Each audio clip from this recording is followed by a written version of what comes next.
Човешкият мозък използва 20% от енергията на тялото, равна на мощността на малка крушка.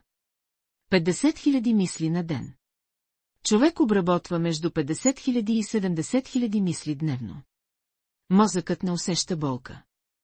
Липсват болкови рецептори, въпреки че обработва болка. Креативност при умора.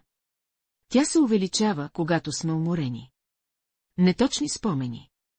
Умът често променя и пренаписва спомени. Сънят е ключов.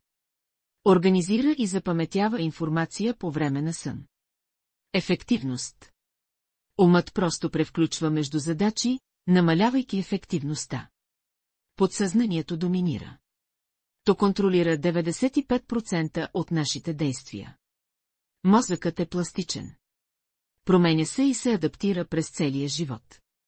Електрическа активност. Мозъкът генерира достатъчно електричество, за да запали малка LED лампа.